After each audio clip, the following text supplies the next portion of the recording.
zaidi ya mwaka 2027, na tulipoeleza juu ya maamuzi hayo ya kamati kuu, tuliwaeleza vile vile kwamba kamati kuu ilipitisha azimio la kwamba kuundwe kamati ya kamati kuu ya kukwamua kuhusu masuala ya kukwamua, kuendeleza na kukamilisha mchakato wa katiba mpya.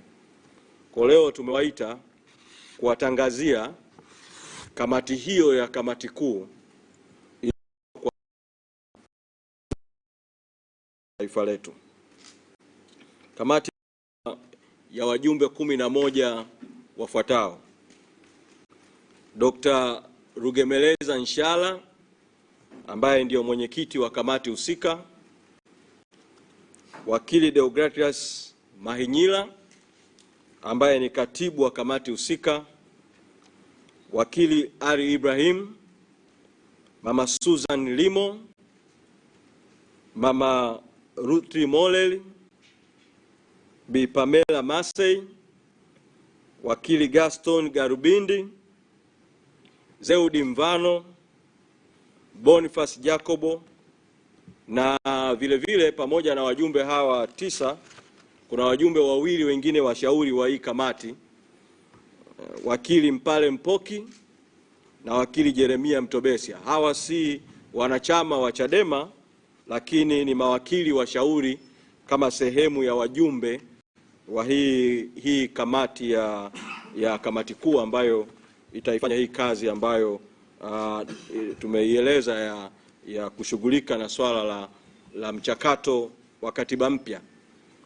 Kamati hii tumeikabidhi hadi rejea 4 zifuatazo: 1, kuandaa mkakati wa kukwamua mchakato wa katiba mpya; 2, kuandaa rasimu ya muswada wa sheria kwa niaba ya wananchi utakaoelekeza utaratibu wa kukwamua mchakato wa katiba mpya;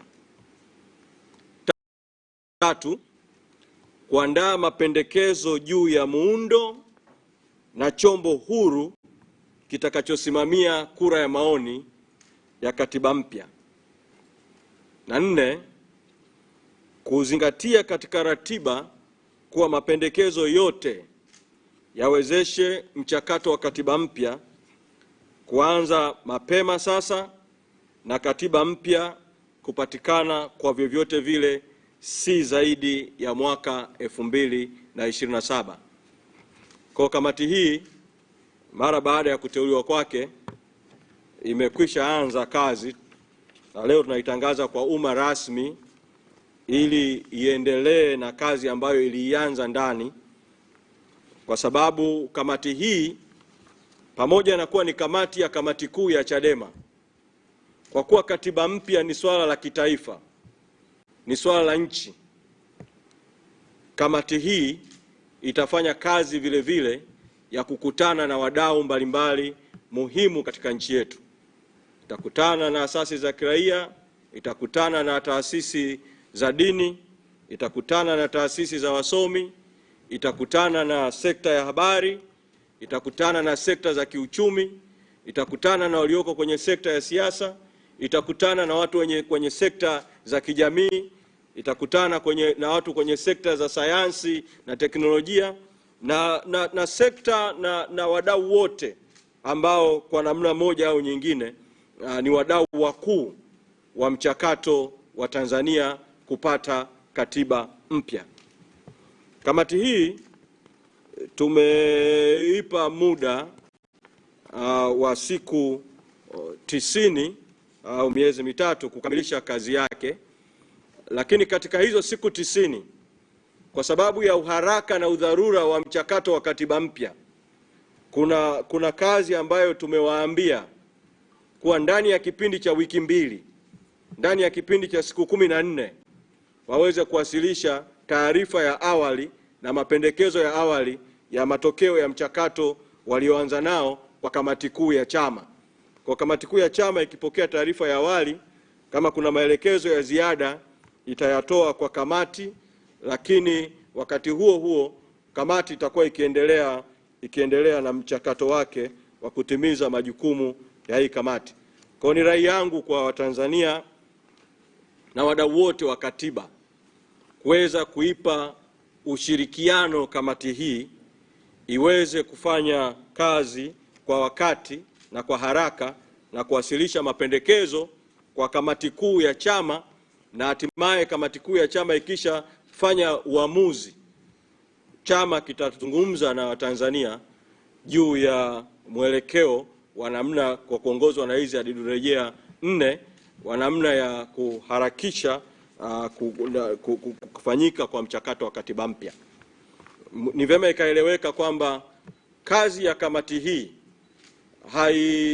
haizuii wala haiathiri kazi kubwa ambayo chama kwa ujumla wake kinafanya kupitia operation ya katiba mpya Free Tundu Lissu, ambayo tunaendelea nayo awamu ya pili. Kesho tunaanza mikutano ya hadhara ya awamu ya pili na tutaendelea.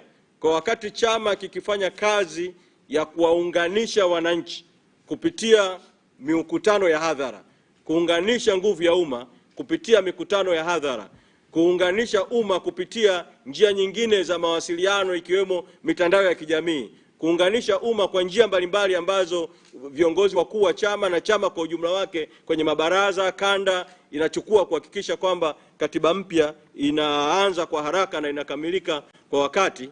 Hii kamati itakwenda kufanya kazi ya kiufundi kwa kuongozwa na hizi hadidu rejea 4 nilizozungumza. Na nitumie fursa hii kwa sababu ya ukubwa na uzito wa jambo hili la katiba mpya ambalo ndio jambo kipaumbele katika taifa letu, kueleza tu kwamba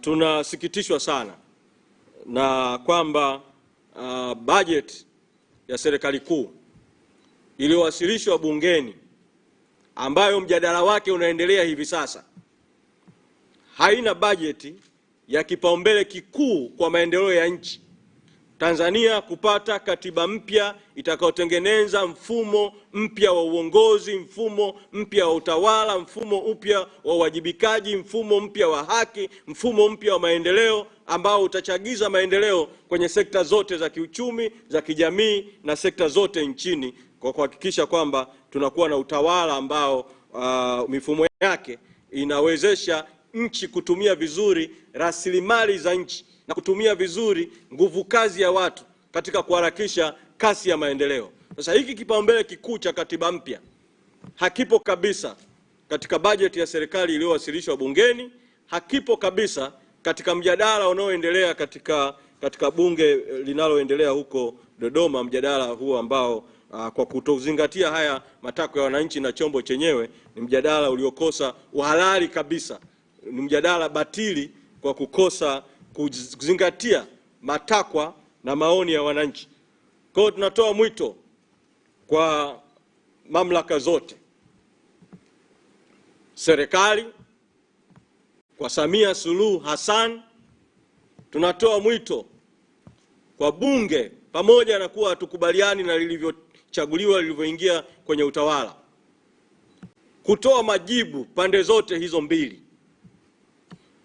Ni kwa nini bajeti ya katiba mpya sio sehemu ya bajeti iliyowasilishwa bungeni, na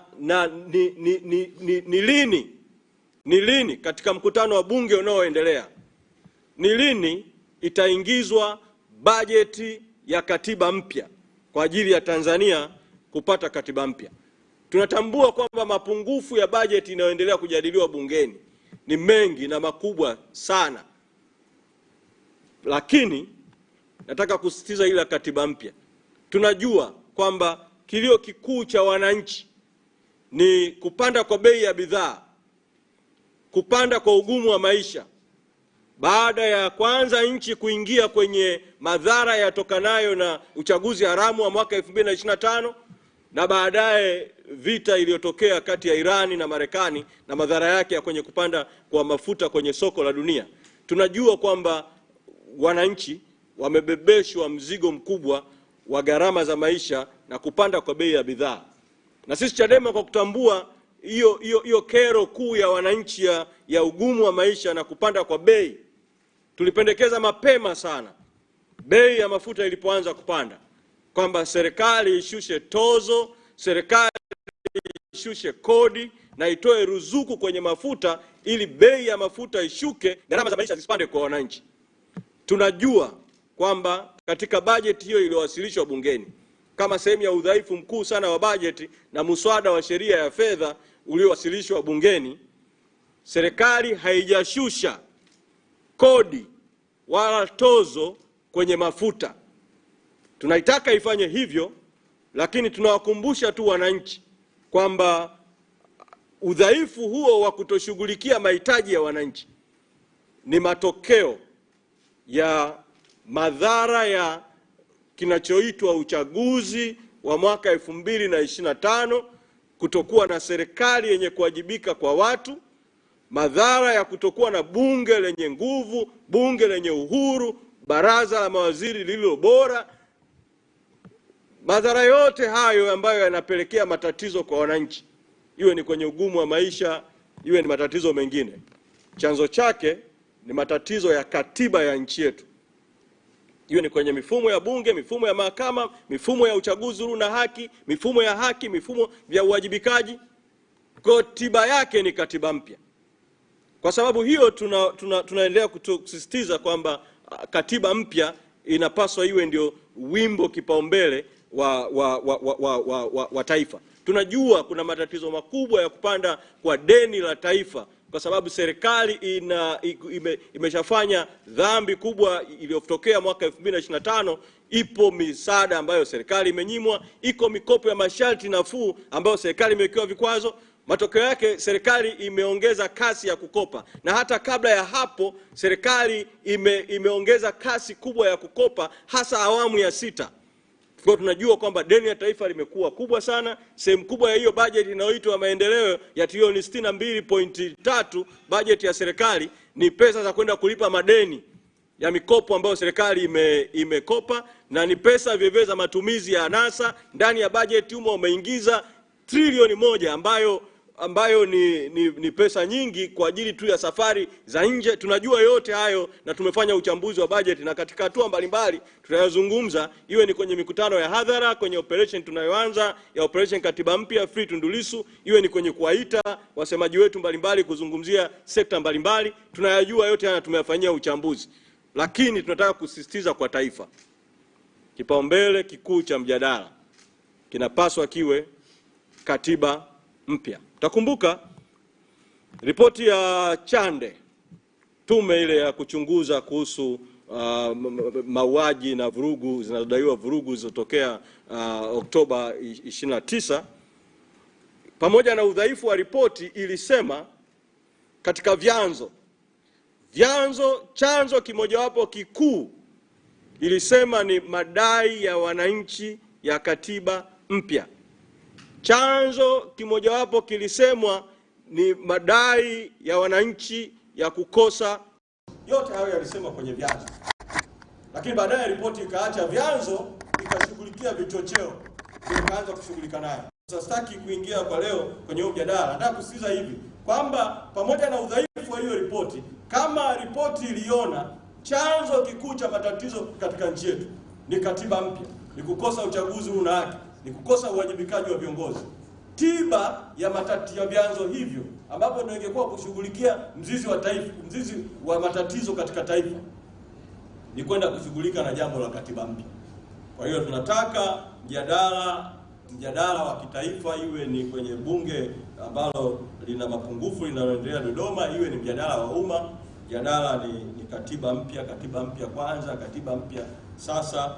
Na ndio maana kwa kutambua uzito wa jambo hilo la katiba mpya, tumeitangaza hii kamati na tumeipa muda mfupi wa kazi kuweza kukamilisha jambo hilo kwa wakati. Kwa hilo ndio ambalo tunaita kutangaza leo uteuzi wa kamati ya mchakato wa katiba mpya, na kutaka majibu kutoka kwa mamlaka zote zinazohusika. Ni kwa nini bajeti ya katiba mpya haipo sehemu ya bajeti, na ni lini katika mkutano wa bunge unaoendelea, ni lini bajeti ya katiba mpya itaingizwa kama sehemu ya bajeti sababu hiki ndio kipaumbele kikubwa.